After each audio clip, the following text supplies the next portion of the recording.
Good morning, everyone, and welcome to Embracing Technology in the New World of Events.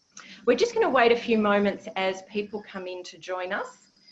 And while you do enter the webinar, we ask that you open your chat function, set it to all panelists and attendees, and let us know where you're joining from today or where you're dialing in for. We'd love to know who's on the line with us. And we'll just wait a few more moments while people join in. Fantastic, Olivia. Hello from Melbourne. Jazz from Brizzy. We're covering the eastern seaboard, which is great. Three of myself and two of the panelists are in Melbourne today, and Anna's in Sydney, so we're spread out. Fantastic. We've got sending lots of love to our fellow Melbourneites who are. Yes, Caroline, it's sunny Melbourne, so that's good. we can take some solace in that. Excellent. We'll wait a couple more moments and then we'll get started.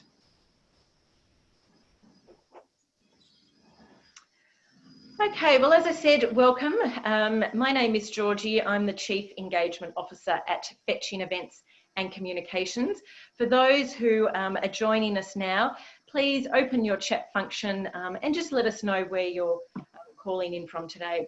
We also invite you to join in the conversation. We'd love to hear from you, whether you've got a question for the panel or whether you just want to make a comment or whether there's some great stuff that you're doing or that you're seeing. When it comes to technology and events, we would love to hear from you.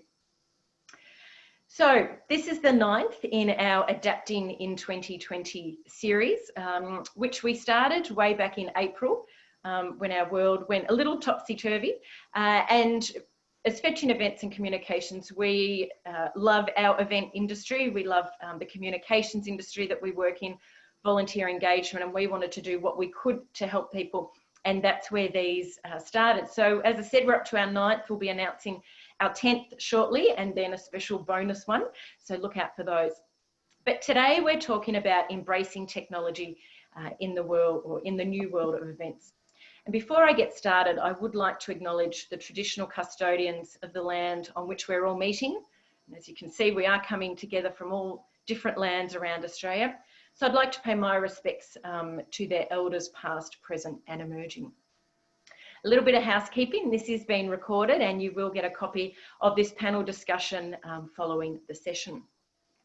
So I'd love to introduce my panel who are here to share their insights, their experiences, their learnings, their do's and don'ts from their, I guess, last 6 months and even prior around how they've been working with technology. So we've got Dino Trentin from Myles Audio Visual. Welcome, Dino. Morning, everybody. We've got Paul Rosenberg, Director of Fun, which I love that title, at Party Hire. Hello, Paul. Hi there. Welcome, everyone. And we've got Anna Henty, Event Coordinator at Endeavour College of Natural Health. Welcome, Anna. Good morning, everyone. Lovely to be here. So as we know, with events changing, the event landscape changing, there's a lot of talk of technology, and whether that's technology at live events to enhance the experience, to enhance the COVID-safe arrangements, whether it's online events, whether it's hybrid events, technology can take many forms. And this is really around how we can embrace it to strengthen our events and really enhance the experience for our guests. And often when we think of technology, we might think of a conference app or the AV with the screen and, you know, projector, microphone, but there's so much more to it. And that's what we're really thrilled to talk about today. So as I said, please join in the conversation as we go. So I'd like to start with Dino, and you do a lot of work in, obviously, AV, particularly in conferences, sort of on-site events.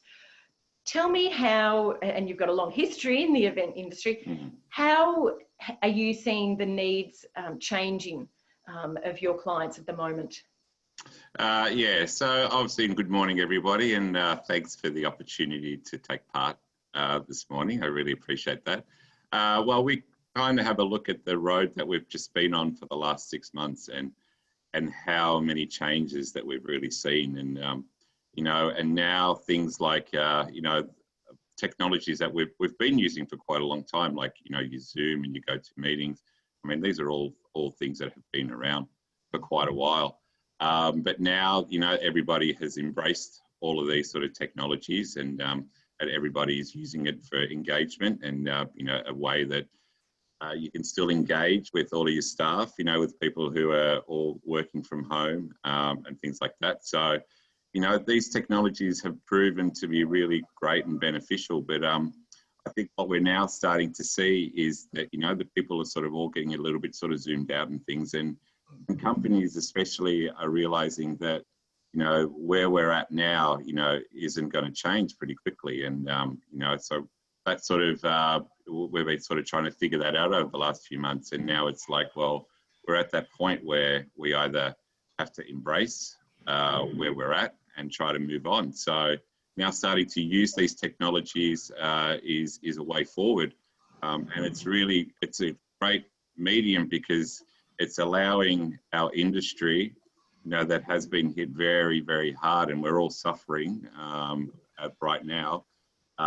There's a little bit of hope of how we can move forward, and a little bit of hope for us, I suppose, in the events industry that we've got these avenues, but it's also encouraging for, you know, corporate businesses and, you know, PCOs and event planners that there is a little bit of light of things that we can be sort of looking forward to, which is, you know, maybe we're taking conferences online, and, you know, you just really see where, you know, I was just looking this morning and I noticed the Royal Melbourne Show is going online, and everybody is now moving to online, and it's only been 6 months. And, you know, that sort of transition has happened very, very quickly. And yes. Yeah. And it's your point about, you know, the realization this is here to stay. You know, we're not sort of going to bounce back to the old way of going. And I think this actually gives us an opportunity. It's not an opportunity if we wanted to experience, but we've got this opportunity to rethink how we do things rather than just doing the same old that we've been doing each time. And for any of you who were in the last webinar I ran, we talked about some some research that McKinley had done around people returning to out-of-home activities. So they surveyed Australians during July, and I think about 17% said they would return to out-of-home activities on a regular basis once restrictions are eased. But it was about 66% said we'll return when restrictions ease and something else is in place. And those other three factors were they see other people going back, or they feel that it's safe, or the medical, you know, expertise is there. And I guess we've also seen around the world, you know, that just in the UK, their gatherings have gone back to 6. So we know that we're going to need to be quite flexible, and working with technology and hybrid or online events will be part of that. Yeah, because I think that hybrid model is something that will come eventually. You know, I think we might have thought that might come a lot sooner, but, you know, I think that model is still a little way off. And I mean, that's obviously a good model for us is to have a little bit of both, you know, face to face and being able to offer that sort of streaming service as well. Exactly. So what's different now to an online event for you that differs from perhaps a conference previously where you would have filmed it, you know, maybe for their records or for a little bit of live streaming? How are people changing the way they sort of, you know, are they doing it all live? Is there pre-packaged pieces? Yeah, I think for me, the biggest change is that, you know, as an AV supplier, you know, we were traditionally always the last people to get involved with conferencing. You know, everything was all organised, everything was done, and then you chat with your AV supplier and go, okay, this is what we're doing, and then so we would, you know, work it all out, which was fine. You know, even though we always argued that we always should have been a lot further, you know, sooner in the chain. People now realise that we are probably the first people that you should be talking to, and you really need to, you know, engage in that conversation and bring us in from the very beginning. Yes. You know, like an example that, you know, one that I was working on, an awards presentation where they pretty much had come up with the whole script, and in the awards, the idea was that the nominees wouldn't know that they were going to be a winner until they were announced. And I was like, well, that was fine when you've got a room full of people and we can just announce who the winner's going to be and they come up. But now everybody's remote, so we can't do that anymore. So, you know, obviously you need to have those conversations earlier, talk to your supplier and go, okay, we need to do it this way. You know, we need to, there has to be a little bit of compromise to make things work better. So, yes, there's just a lot more planning that's involved. There's a lot more testing that's involved. There's actually the work that's involved now with an online conference is probably far greater than what it was when we're just doing it all in a conference space. So it's very interesting. And it's and just sort of following on from your point with regards to the awards night, and Claire's asked a really good question. What are your tips on an engaging hybrid event? One thing I'm saying when I work with my clients or chatting to people is, don't just move your event online. And people probably have heard this a million times who know me. Think about what the purpose of your event is. You know, because your event wasn't just, the purpose wasn't to hold a plenary or a breakout group or a, you know, team building exercise. You actually had a purpose, which might have been education, professional development, networking. How can you adapt that to go online? So go right back to how you know, the purpose of your event, then what sort of things will deliver on that. With the engaging hybrid event, what sort of things are you seeing your clients do? And really, the last 6 months have been trial and error, and it will be trial and error as we go. We're all learning. This is new. So what have you seen that's worked well, whether it's ones you've been involved with or other ones? What are ones that you've seen sort of missed the mark a bit? Yeah, so look, I think obviously as much interaction as possible from the audience has really helped a lot, you know, because a lot of these keynote speakers have been quite sort of taken back because unlike, because most of the time we're doing it not on a Zoom platform, we're doing it on a more webinar sort of structured platform. So when we're using those environments, the keynote speakers aren't seeing any audio. They're essentially just seeing themselves the whole time. So that's quite daunting as a presenter, not having that engagement from your audience. So the things that worked well was the chat facilities. So being able to sort of see that people are watching and people are engaging, and quite often they're what they initially thought their keynote speaker was going about, they ended up just answering questions a lot and engaging their audience, and it became a lot more interactive and engaging, because it's a tricky thing now to present. Like you can really lose your, I think I think they've worked out that there's an attention span of maybe, you know, 5 to 10 minutes of watching a keynote speaker that doesn't have any slides or anything like that. And even comes down to what you're presenting as well. You know, you probably don't want the same standard PowerPoint presentation. You probably want bullet points and just sort of sharp, and, you know, just really sort of quickly getting through things as well. So it's a different mindset, and polls work very well as well. And look, I'll apologize if anyone can hear noise. I have jackhammering happening outside, so if the noise picks up, that's what it is. That's really important, and I remember really early on in lockdown, particularly in America, I found it fascinating to watch all the Tonight shows, Jimmy Fallon, Jimmy Kimmel, Graham Norton. Some adapted really well, Stephen Colbert, to presenting without an audience, and some, particularly Graham Norton, I thought fell so flat without an audience. So what I recommend is, you know, watch others, and that's what I say with everything. Look outside events and see what's happening in other industries, what works well, what doesn't. And you start to see, okay, this worked well because of this. I know, and when you talk about that engagement, I was talking to a trainer last week for our Insights interview series around online learning. And I said to her, what do you do to engage with your class? And her class are around sort of 25. And she said, I make them all have their cameras on, and they all have to have their microphones on for the duration, because they're in the moment. It's not just something they're watching, they actually have, you know, feel part of it. So I think those engagement things, because the last thing you want is the audience dialing into the hybrid event feeling like they're just watching a telecast. Exactly. You don't want the MC talking about the great food that you just had at lunch, because already you're alienating, you know, your audience. But you also don't want the MC only looking into the camera and ignoring the audience that's in front of them. So it is a balance. Yeah, but the MC, I think, is also a very critical and crucial component too, because you really want a great MC. because there are things, because currently, sort of the trend at the moment, because especially from Melbourne, is because we're in stage 4, that the majority of our events have had to all be remote. So, every speaker is coming in remotely. So the challenges of that is the likelihood that something is going to go wrong is very real. Yes. So you really want a good MC that's very quick and can, see when if something is about to occur, to jump straight on it.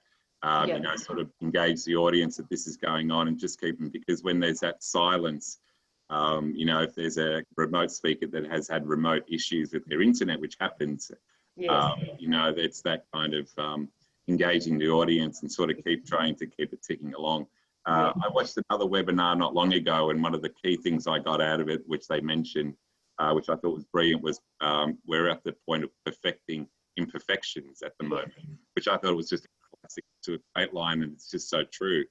And people are kind of expecting it not to go 100%, and I think you almost have to embrace the mistakes a little bit when we're in this sort of stage. And I think one we were doing where we wanted to bring in, if there was a problem, we wanted to maybe bring in like a dancing video or something that we could bring up a little video reel of, people dancing, and then it's like, all right, everyone 5 minutes, everyone get up on each chair, do a little dance move or something like that, and just sort of bring a little bit of fun into it as well for those sort of moments if they happen.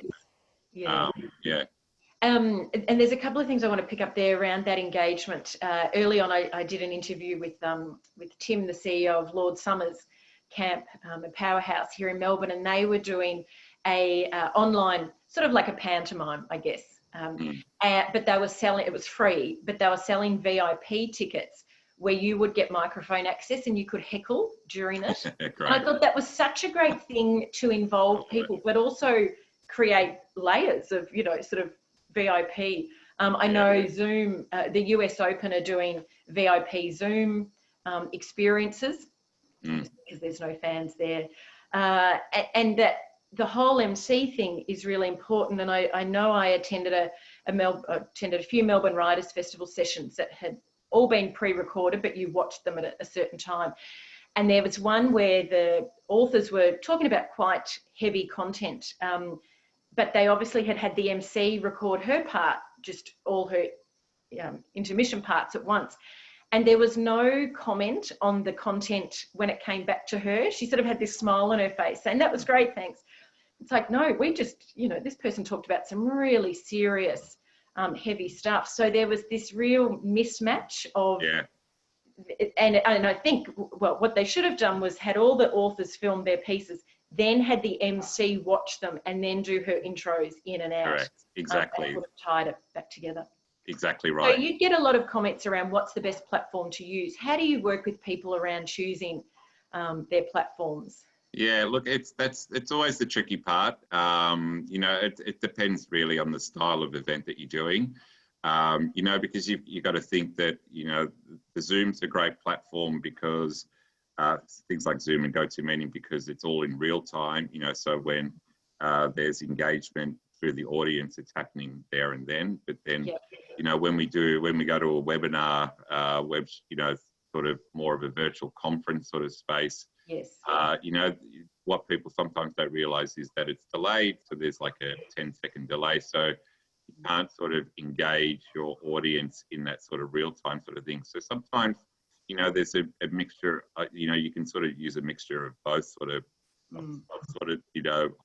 you can incorporate Zoom into your conference, but then do the majority of your virtual space on platforms. And look, there's a variety of different platforms. It also depends on privacy and things like that, whether you just do it to an open sort of source platform or whether, that does need to be more privatized. It depends on registrations and things like that. So, it really comes down to each individual sort of needs, and you can sort of tailor-make something depending on everybody's sort of what their needs are. And then obviously then it comes down to budgets as well. So if you want a full sort of, full enterprise kind of sort of platform, then, it's not a cheap exercise, because you've got to get designers, everything, and web designers come into it, that can actually be quite costly. Exactly. And then on the same hand, you don't want to pay all this money when you actually only needed a tiny bit of the function that that platform had. So Correct. it's really about knowing your event, know what your event, know your audience, know their capabilities, you know if you want to have real-time interaction with them, or if you just want to play videos.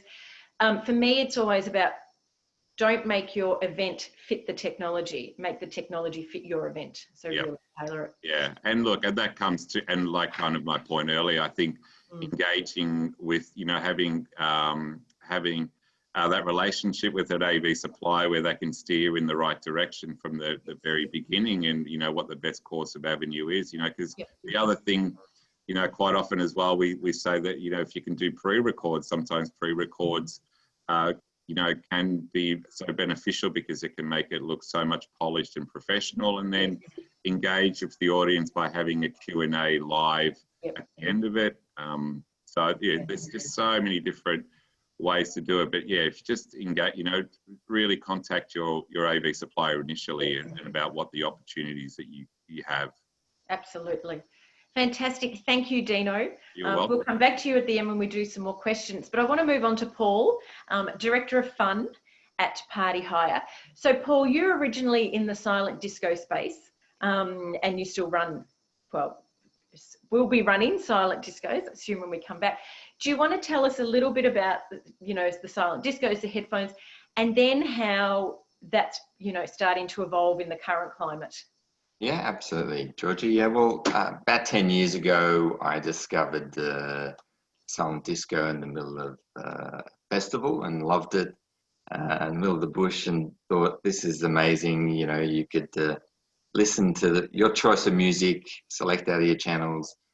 You could take it off, socialize easy without yelling. You weren't disturbing your neighbors, other people, and it was, you know, more people got up and danced and everything. I thought it was too good to be once a year at a festival. I got involved. Anyway, 10 years later, it's evolved a lot, and Party Hire now, the largest company, wireless headphone entertainment specialist. And we have taken the technology of these wireless headphones and have utilized them for a whole array of different things that people wouldn't have expected. So now we're, you know, doing silent conferences, and you might think, well, why would Woolworths use this for all their management, or why would you have it for a conference? You know, we just did Events Uncovered last year, and in the audience, you know, on the chairs were these headphones, and everyone gets one. And the benefits were a more heightened engagement for the audience. They could adjust their own volume. Doesn't matter where they sat, they heard it perfectly. They could, you know, you could have your mobile on, you could talk to somebody, you weren't disturbing them because everyone had their headsets on. So you get a greater engagement with the audience. But the interesting thing is, you don't think about, well, they ran out of tickets, they ran out of seats that they had there. So what they then did, I said, don't worry, I've got more headsets, not a problem. Just sell them. They can sit around the bar, they can sit around the lounge, they don't have to be in the exact proximity of right in front. And it was like people had the headsets on, taking notes like they were, you know, listening to an iPod, or could watch it from afar. So that's just one example. Other examples, like, you know, we've done stuff for Dan Murphy's, where in-store training might have been done, and we've broken out into 3 groups. Wireless stores been open, and they've used the headsets, and we've mic'd them up, and they've, you know, talked through them and had a trainer working. Or we've done things for Cotton On, silent team building, where we do team building activities through the headsets. We've done silent yoga, so have a professional instructor doing the yoga with them.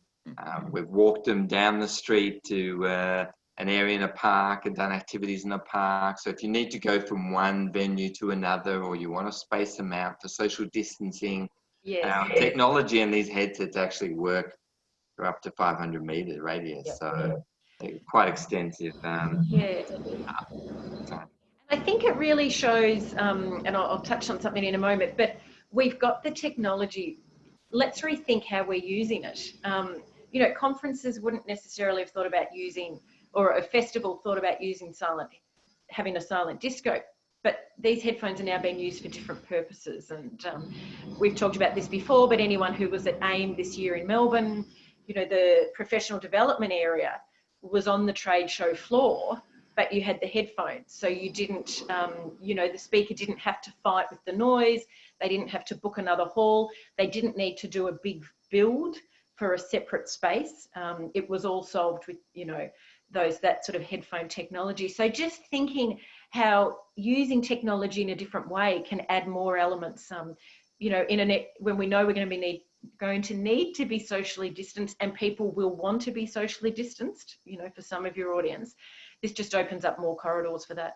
Absolutely. And it's interesting what you said before. It's about the technology working for your event. So we often get clients coming to us going, well, we've got this event, we're doing 7-Eleven, MCG, what can we do to entertain them before the main conference and the breakfast, rather than just everyone have a drink and eat something and straight into the conference. So we had them divided into 3 different groups with the different color headsets, and took them up, doing activities up the rampway to, you know, an area where they're all sat in the steps, you know, doing some activities and some fun things, and then, you know, coming down. But it can be used for a whole range of things. We've done opening of stores for Lululemon, or opening of a store with even a DJ in it, and, you know, bust a move and win a prize, or different announcements. Special. So it's really up to your imagination of how you want to use it, whether it's for a wedding and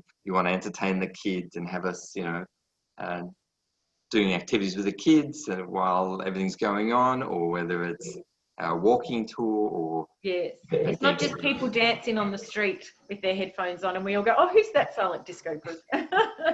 I was just, you know, I was looking at the top 20, or not top 20, but the top trends in technology for events for 2020, which had been written pre-COVID. And it just shows, now some of these are very advanced, which I don't imagine we will all be doing, but it just showed this is actually just speeding up a lot of this, and it's forcing us to be creative. Some of the trends were facial recognition, so contactless registration. We're kind of doing that with QR codes at the moment, you know, when you go to a cafe, and I know when we could eat in Melbourne out, you know, a lot of the restaurants had the QR code facility.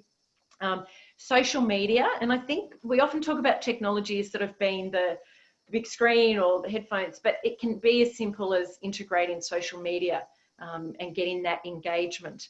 Gamification, which we all know with apps, so the more people participate in the app, the more points they get, etc. Think about how you can bring that into hybrid or online events. Second, screen technology, so people being able to access the main presentation screen on their phones, which once again, doesn't matter if they're spread out, if they, you know, aren't all in the one room. Things like geofencing, so when people come into a certain location, they start to get notifications. Now, obviously with social distancing, all these notifications and internal signage is going to be really important. So there's other ways we can do that with technology. So I think this COVID has really sped up you know, a direction that we were probably going.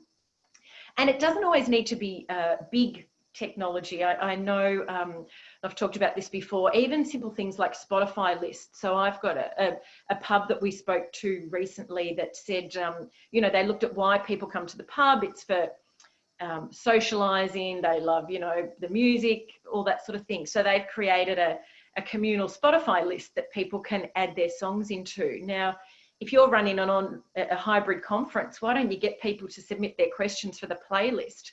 So the people at the conference are hearing, you know, the same music as the people at home that in their lunch break just have the playlist playing through their computer. They feel part of it because they've been able to contribute. So there's all different ways, and we'd love you to share in the chat function any sort of stuff that you've been seeing. Mobile apps we've all been using for a long time. Some conferences have them, some don't. But now, rather than passing a microphone around for questions with that shared touch surface, you know, using the app or using Slido, and just seeing how technology can work into those. So we've talked about technology sort of being part of the event, but it's not just around the presentation or the speakers or the content.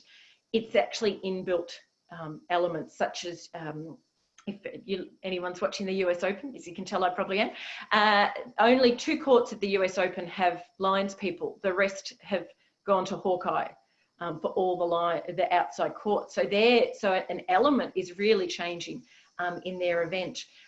If you go into a supermarket, it's an automated sanitization stand. So what sort of technology will you use at your event to make, you know, a COVID safe environment?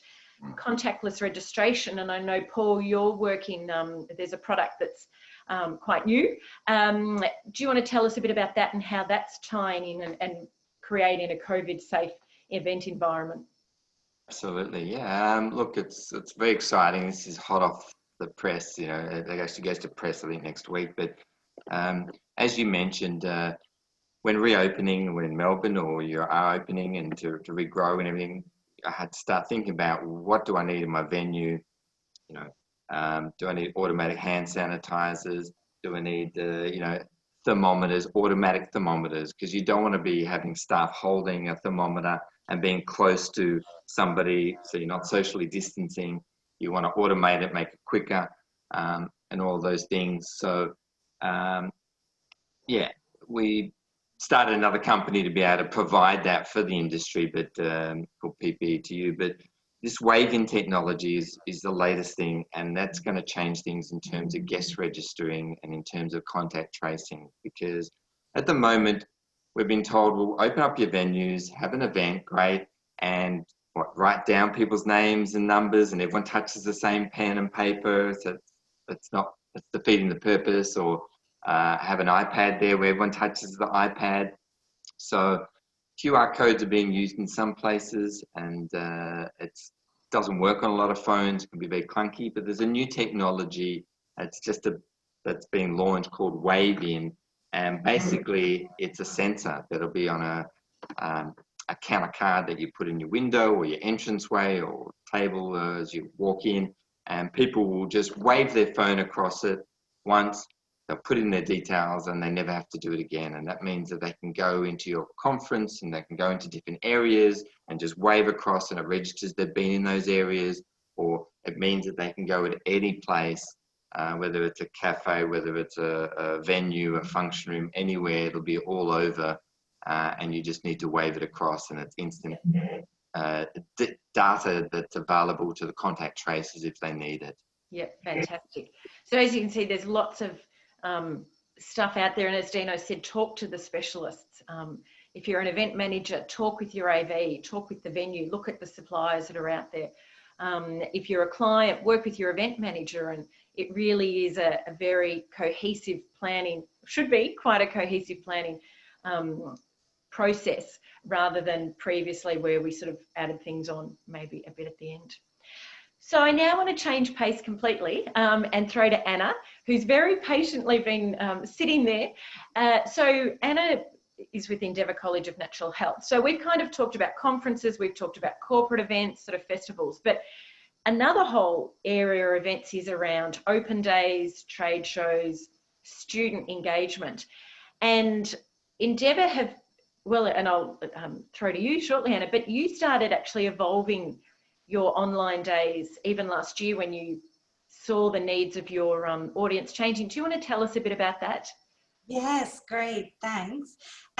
Endeavour have been doing virtual open days since July last year. We really noticed that we needed to be adaptable for our audience. We have a lot of mature students, we have mothers who are at home that can't always come to a physical event. So we really were focused on who our audience were and adapted our virtual open day July last year. They've been very successful to date. We usually hold 4 a year. But what was interesting is in January this year, we had our physical open day and we got 1,000 registrations, which is really good, which is a 30% attendance rate. And then we were planning our open day in April for this year. And then obviously COVID hit, so we had to cancel. But we'd already got virtual open day scheduled for April. But what was very interesting is our virtual open day that we did in January, we had about 480 registered people. Yep. But for the April virtual open day, we had over 1,000 registrations, which is like triple the number. So you can just see that shift in people's mindset that things are definitely going virtual. And we've been involving those virtual open days since last year. So yeah, it's very different now. Yeah, and I love that you started evolving them based on the audience and their needs. It wasn't just, well, we run this many open days a year, so we just keep running that. Yeah. Started to look at that. So an open day is a very, for want of a better word, sort of touchy-feely experience. You come in, you see the campus, you go up to, you know, different teachers, you chat, you have a little tour. How do you replicate that, or how do you give that essence in a virtual format? So yeah, a lot of the open day, there is a lot of kind of touchy-feely things. We blend our own tea. We do a tongue diagnosis for our acupuncture discipline. So we started to incorporate some practical elements to our virtual open days so that they have that kind of touchy-feely thing. So we will, you know, ask them to blend their teas, or we'll show them an example of how to blend teas. We'll do the tongue diagnosis virtually, so it's a bit more practical. We've been doing a lot more kind of behind the scenes, doing some virtual tours. So we're trying to keep it engaging as much as possible, but we're constantly evaluating and looking what else other universities are doing so that we, you know, we're on par. Yeah, and I think that's so important, looking at what other people are doing, because, you know, your students are going to their open days potentially, so have a look around. Yeah. How have you evolved? And we keep talking, you know, we're all doing trial and error and bettering ourselves at this as we go. What sort of things are you evolving from maybe that first one that you ran in April to the next one you'll run later in the year or early next year, whenever it is? What sort of things worked well, didn't work well, that you're tweaking just to increase that experience? Yeah, so we did a big full analysis last month to see what all the universities and colleges were doing. And what was really interesting, that everyone has shifted to virtual open days, and not only one day. These are like 2-day events, 3-day events, week events, month events, and it being really flexible for the audience of, you know, different times throughout the day and evening sessions. So we kind of brainstormed and go, right, okay, well, we have our virtual open day, which is just a day jam-packed of all the different disciplines and your kind of administration webinars of like how to enroll, how to study online. But what we looked at September, and we said, what could we deliver? And so we're kind of lucky. We have 5 discipline courses, and September actually is a 5-week month. So we broke down our disciplines by each week. So we would have nutrition week, we would have naturopathy week, acupuncture week, and within those weeks we would have those administrative webinars. But then we also introduce live events, so live Instagram sessions, live Facebook sessions. So we kind of evolved it that way, and trying to get it a little bit using different technologies and different platforms to engage with our audience and our students. Yeah. Fantastic. And what I love about that is they're very easy things to use, Instagram and Facebook. So you're not expecting people to go on platforms that they're not potentially used to. Yeah. It's easy management to tie it in. You know, the feedback is obviously really positive from the people attending, and I think you've had amazing engagement. But what was it like on the other side to bring the teachers, the academics, the staff along who have been used to delivering an open day in person? How was it having them involved in an online? Was it hard to bring them along? Did they get it? What sort of stuff did you do with them? Well, because we've been actually quite fortunate and being able to host these virtual open days since last year. It wasn't anything too new for our academics. We have introduced some really nice new webinars with some new academics. So, we've done a lot of training with them to get them up to speed and confident to be able to do these kind of more interactive webinars. But yeah, we've just been a bit fortunate being a bit ahead of the game. You saw it, you were there. But it's such an important thing that this isn't just about your audience. It's about who's presenting. And I've seen some amazing keynote speakers that I've seen in person who are amazing. I've then watched them online and they haven't quite translated their sort of, and to me, Graham Norton was the classic. I don't think he translated online. And I'll just flick back to that, and I have talked about this before, some of you may have heard it, but if you looked at Jimmy Kimmel, Jimmy Fallon, Stephen Colbert, they were all doing their shows from home and crossing to guests in their homes. Graham Norton was doing it in a very produced studio that had a very high production values, but then crossing to people in their home who were on their laptop cameras. And there was this real break in it. So I think, the quality and bringing your speakers and your facilitators up to speed is really key as well. Yeah. Another aspect we're sort of facing in all of this is that you may be running, and like today, where, 3 of us are in stage 4, Anna's in a different situation. Some of our viewers will be in, very different situations to us. And that was one question I posed to Andrea, who I interviewed last week for our insights, is what's it like, because they're doing some online training with groups in the Northern Territory. Now, the Northern Territory is completely different, couldn't probably be any more different to Melbourne. I said, what's it like to do online training to people who are in a state that in effect are back to normal? And she said, well, they took to the online training so well, it meant they didn't have to travel around. They were completely fine. Because I know that's something we're all constantly dealing with, is we could potentially have guest delegates or, attendees in all different situations at the moment. Anna, what surprised you over the last 6 months? Is there anything that sort of jumped out at you that has surprised you in this journey? I mean, I hate to say this, but COVID's actually been a bit of a positive for Endeavour College, Yeah. And there's people that have been thinking about studying for like some time and never really kind of had the opportunity because life gets in the way, or they're working, but what we found is there's a lot of people that were thinking about studying that actually do now have the time to study, and they're making time, and they realize it is a big commitment, but it's really important to educate yourself and keep skilled. So that was quite surprising for us. Also, because we're in the natural health space, a lot of people since COVID have been looking and reflecting on their health. And I think, wanting to learn a bit more about your health and engaging with Endeavour College and the natural therapies to boost your immune system and stuff, I think it's been quite interesting. We also, I've been quite overwhelmed, is we have a lot of alumni that support the business and write blog posts for us, and we would always have to reach out to them to say, would you like to engage? Would you like to do a short video? Would you like to write a blog? Do you want to do your social media? They're coming to us. They want to contribute. They want to write that blog for us. They want to do a live Instagram takeover. I mean, we've been doing one every week, I think. So that's been quite surprising, the love and support that we've been having from our alumni.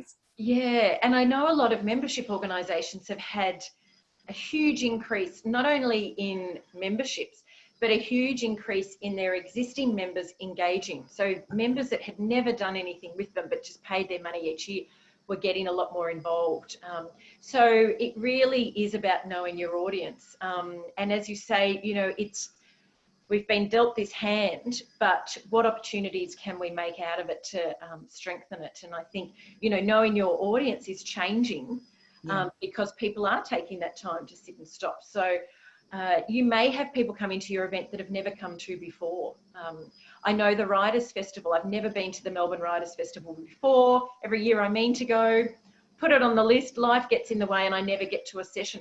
Suddenly I could watch it from home, loved it. We'll go next year when it comes back because I've now built a relationship and an emotional bond, you know, with it. And we know that that's the most effective way to engage people. So you just never know what this new world and what new opportunities it'll bring for your events. Thank you. We'll throw to some questions now. And I've got one from Claire. Any tips for virtual networking? I don't know if anyone wants to take that up. I can think of, it's a bit of a tricky one because obviously networking, you really want to be, you know, face-to-face is obviously the best way to be doing networking. One thing we did do on one conference that worked quite well was that we did incorporate, we utilized Zoom breakout rooms. So we had a, you know, I think there was probably about 100 attendees for this particular conference, but then what we did was that we essentially had all the 100 people come into one room, and we just split them all up into like, you know, like about 20 different breakout rooms. So they were just little groups of 5. It's not so much like, but it's like a speed dating sort of scenario where you would have 10 minutes in a room with 5 different people. So there was that ability to sort of chat with a bit more one-on-one with just a fewer amount of people. So that was just a clever little thing to sort of thinking outside the square a little bit on something that was very easy to end up doing. So you know, that kind of worked well. I know, and sorry if anyone heard that, I forgot that's an Australia Post delivery. I've just had the joys of being at home. I know I attended an online networking, well, I actually didn't know it was a networking breakfast. I thought I was just attending a session, and next minute cameras were on, and next minute a thing popped up on my screen and said, you're being moved into room 4 for networking. And I was like, but it worked really well because it was 4 of us. And I think if it had been one-on-one, it would have been a bit confronting. And if you think of when you go to a networking opportunity, you know, you don't usually just chat to one person, you know, silence, you chat to a few. So for me, having 4 people in the Zoom room actually worked really well because it could be a conversation. It wasn't too sort of, oh, okay, now we better talk. That worked well. Paul. Yeah, there was a wellbeing online expo or conference that was on a few weeks ago, and I jumped on there in between everything I was doing, and I saw it had networking there, so I clicked on it, and it randomly put me through to somebody, and all of a sudden someone was there, and I was chatting with them, and you know, on a live Zoom. It was. I don't mind socializing and networking, so it was easy for me, but obviously it was daunting. All of a sudden you're in front of somebody that you don't know, but it was really great that you could do that, and how easy it was to do. Yes, and I think it's, once again, just reading your audience. I know I attended a conference. It was a full day online conference. The content was amazing. The scheduling was too long. To sit in front of a computer for 8 hours was too much. And what I found was in the breaks, and all credit to the organisers, they had tried to pack every little bit of value into it. They had online yoga and stuff. What I wanted them to say was, even though I could do it without them saying, but if they said it, I'd feel better, is turn off your screens and go outside for some fresh air for 15 minutes, or, you know, actually mix it up, and then I would have come back refreshed. So I think sometimes the use of technology can also be telling people to just shut your screens for 10 minutes, you know, come back. But at the end, there was networking. And I remember someone sent me a request and I thought, I am so exhausted. The last thing I want to do is now go into an online room, even though I did actually want to chat to this person. I thought that's the last thing I can face at the moment. So it's also about timing when that network will happen. Know why you're networking. You know, I had random people just contacting me and I thought, oh, is it going to be just a sales spiel? Because that's actually, I don't have the energy for that. So, you know, even if you have sort of like-minded topics and people go into little rooms to discuss it and it's more informal networking, will actually be more authentic and more engaging. We've got a little bit of time before we wrap up. So if there's any other questions you want to pop in. I know we had a question submitted during the registrations around community festivals. How do you turn what you used to run as a street festival into an engaging community festival? There's so many things you can do. What I'd say is have a look at what other events are doing. You know, that's where we can get our best insights. And we've talked about the Royal Melbourne Show going online. I know the Ekka in Brisbane went online. I think they still did the live fireworks, but, you know, they knew that one of the key things at the Ekka is the animal nursery. It's probably the key thing at most shows. So they live streamed that. So you could go in and watch the animal nursery. You could buy your show bags online. So they, you know, for anyone who's watching the penguins down at Phillip Island, you know, they're doing the live streaming. They're doing talks with the, I think the rangers and the wildlife staff. So have a think about different ways you can tie it in. And this is also a view, not just for this event, but it's building your engagement for future events. I might sort of a question without notice for my panel. Are there any great online events or things you're seeing, whether it's in Australia or overseas, whether it's TV production or a sporting event, that you've gone and go, oh, I like how they're doing that? Is there anything that sort of jumped out at you?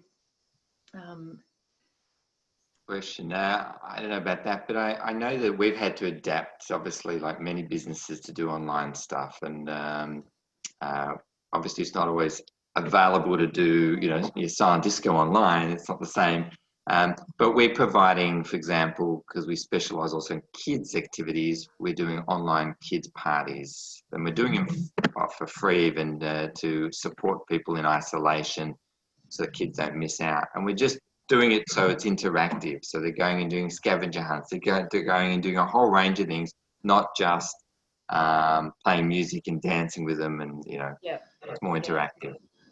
I'm attending a French Chamber of Commerce event next Thursday night, which is so the French Chamber of Commerce have a signature lunch every year, which is the Tour de France lunch. It's one of their biggest. I think they get, you know, 1,200 people perhaps. They can't do it in Melbourne, but what they're doing is an online wine tasting. So they'll, and I mean, I got sucked in pretty quickly. I was upgrading to the food package and, you know, buying my mum it so she can do it from her house, I can do it. So they'll have a sommelier from France dialing in. We get delivered the wine to our house. You can upgrade to the food package. I did that. We'll have Gabriel Gatte, who of course usually does the, you know, his little packages on the Tour de France, and they'll have Christophe Mallet from SBS. So they're recreating that environment, but in an online setting. So not only are they giving us a great thing to do, they're keeping engaged with their audience. Yeah, and having that touchy-feely sort of element to it by having that. We did something similar with a whiskey challenge and a whiskey one where they sent out all the whiskies, and then there was the key sort of the whiskey makers that would then talk about each of the whiskies, and then each of the participants would then sample the whiskies as they were going along. And it's just, you know, really a great way to encourage and engage everybody at the same sort of time. So yeah, those sort of things work really well. Absolutely. And I know a lot of conferences, I've signed up for Vogue Codes, run some sort of business women events, and you get a gift bag delivered to your house. Now, I don't know what's in the gift bag, but the thought of getting a little delivery while I sit, you know, I'm going to one of their breakfast ones, you get delivered a breakfast pack. We can all make our own breakfast, but, you know, just that fun novelty. I'm a marketer's dream, I know. But that novelty of having the breakfast pack delivered, I'll have all my little things, you know, I'll actually feel like I've, you know, it's special. I'll hopefully maybe be back in the office because it's much later in the year, but it still will be a fun element. So I think, you know, thinking how you can put tangible things and that touchy-feely element to match up with your technology as well. So I'm just going to post in the chat function some information about each of our panelists. There we go, Alana, thank you. She's used the wireless headphones. Put some information in the chat function about the panel. So if you want to get in touch with any of us, don't hesitate to do that after. If you've got any final questions, pop them in, but we do wish you all the best with your journey in the new world of events. As we say, we've been dealt this horrid hand, but at the same time, we can make some amazing opportunities out of it that will really, you know, be amazing strides ahead, I think, for our event industry. And the last thing I want us to do is just going back to what we always did, but let's reimagine it and have fun with that. And you know, look at other events. You know, we can't imagine that our guests will be coming just to our event. You know, they'll be going to different online events. They'll be having different experiences. So just see what everyone else has been doing. And you just never know what little spark, light bulb moment you might have that you can bring into yours. So thank you to my panelists, Dino, to Anna, to Paul. It's been wonderful to chat with you and spend Friday morning with you. We wish you a wonderful and safe weekend, wherever you are in Australia, or even if you're dialing in from overseas. We wish you all the best with your events. Keep an eye out for our next Adapting in 2020 session, and we'll shortly be, this is hot off the press, be announcing some masterclasses that we'll be rolling out towards the end of the year, so keep an eye out for those. But thank you everyone, and we look forward to catching up with you again soon, and we'll do the obligatory Zoom wave. Thank you. Stay safe, everybody. Yeah, thanks so much, Georgie. Have a wonderful weekend, everyone, and thank you for joining us. Stay safe.